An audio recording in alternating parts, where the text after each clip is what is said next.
an undrawn line across an unseen land.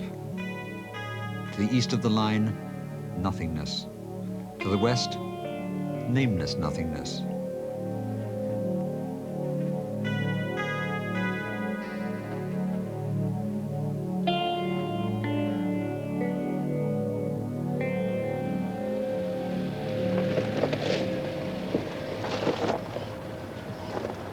The Indian Pacific came through here this morning.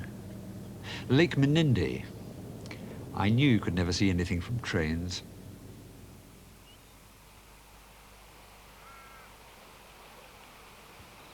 Water. It's like one of the huge mirages that haunted the old explorers as they staggered on from one dried-up creek to the next. They were obsessed by the hope of water. Water to drink, and water to navigate. Because what they were looking for was the sea, the familiar, navigable sea, an inland sea on which they could sail across to the west. This isn't an inland sea. It's a man-made lake created by diverting the waters of the River Darling. It was the Darling that raised the hopes of the early explorers. No outfall could be found on the coast. It could only be flowing inland. When Sturt came through Menindee on an expedition to the centre, he was hauling a boat. But what he found in the interior was not sea. It was a desert so dry that the screws fell out of the boxes and the leads fell out of the pencils.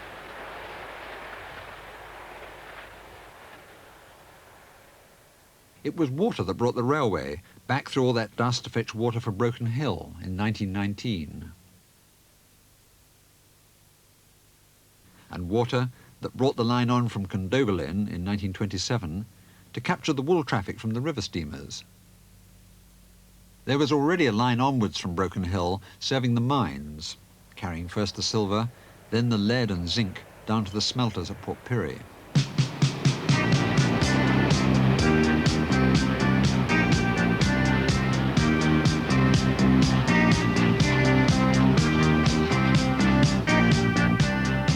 Bit by bit the line was drawn, backwards and forwards, and with a lot of rubbing out and redrawing. They had to rebuild the track down to Pirie to take the Indian Pacific. It was the wrong gauge. Well, we're out of New South Wales now. We're into South Australia.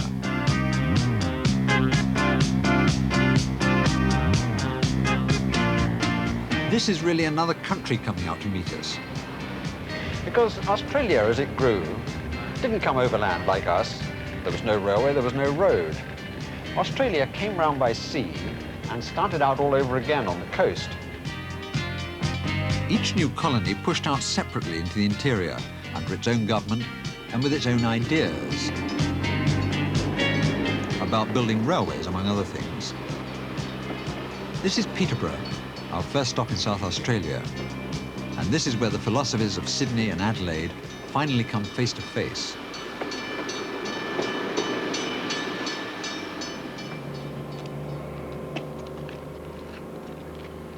Our train runs on rails that are 4 foot 8.5 inches apart, the classic British standard gauge. It's said to be the distance between the wheels of a Roman chariot. This train, which is the connection to Adelaide, the South Australian capital, runs on rails 5 foot 3 inches apart, the Irish standard gauge, probably the length of Brian Boru's sword arm. How long are we stopping here? 25 minutes. All the old main lines of South Australia and Victoria were built on the Irish gauge. The only way a train can run direct from Sydney to Adelaide is by getting a completely new set of bogies in the works here.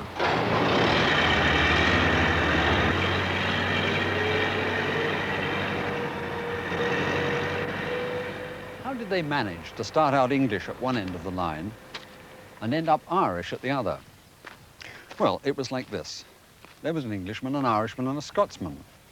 The Irishman was engineer for New South Wales, and he persuaded everyone to standardize on the Irish gauge, the mighty stride of Brian Boru. Then they cut his pay, and he resigned. The Scotsman, who succeeded him, persuaded New South Wales to go back to the original idea of standardizing on the British gauge, Roman chariot wheels. But they didn't manage to inform the other colonies in time. Well, that was Australia, separate colonies, isolated by distance, trying to coordinate their efforts with the home government in London, 12,000 slow sea miles away. So much for the Scotsman and the Irishman. Where does the Englishman come into the story? Well, I think it was an Englishman who persuaded South Australia, later on in the 19th century, to adopt a third gauge, 3'6", narrow gauge. Here it is, running inside the standard track. Cheaper to build, of course. The line down from Broken Hill was all narrow gauge until they rebuilt it to take the Indian Pacific. This was an entirely narrow gauge junction. Railways of Australia, says the sign. Because separate railways, they remain. 3 different systems have had to get together to run this train. That's why we're waiting, because New South Wales have gone home and taken their loco with them. For the next 1,300 miles or so, until Western Australia comes out to play, we shall be hauled by the South Australians. Well, that's Australia. Still.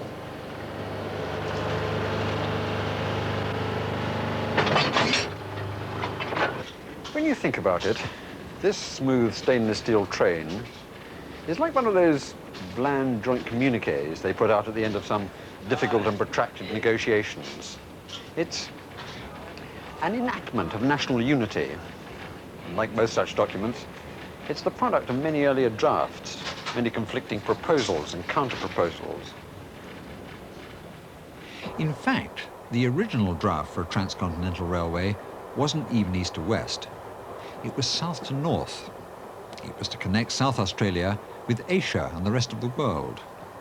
Though this first manifesto on wheels was such an extraordinary tangle of compromises, such a confusion of grand ideals and local expediency, that it's difficult to follow where it thought it was going from 1 mile to the next.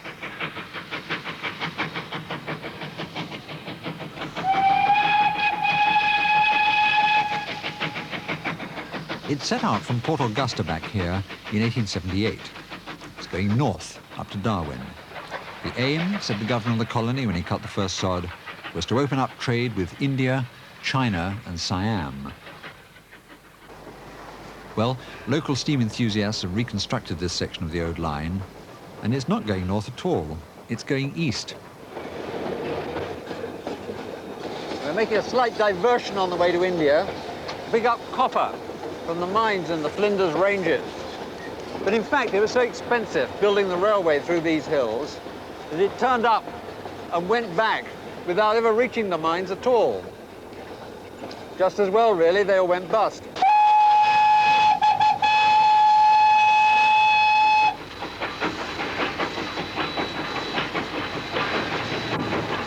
The line staggered back to the plains to carry wheat from the great new wheatlands that were opening up around Farina. But by the time it got there was no wheat. The wheatlands had dried up.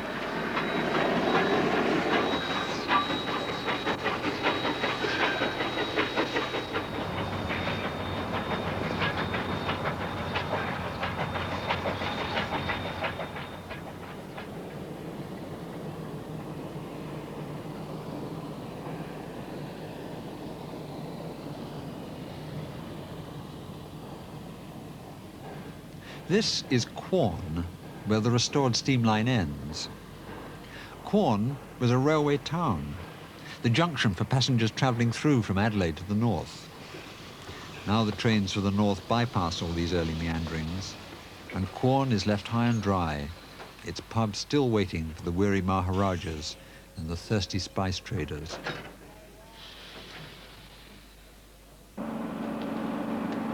But there is still a train running north along the old line.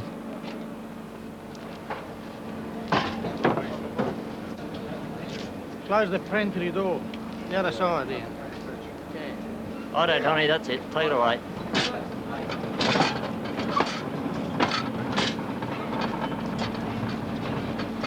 This is Marie, 180 miles to the north, where the new straight standard gauge line from Port Augusta ends, and you change at midnight onto the old original narrow gauge track. It's the most famous old train in Australia, the GAN.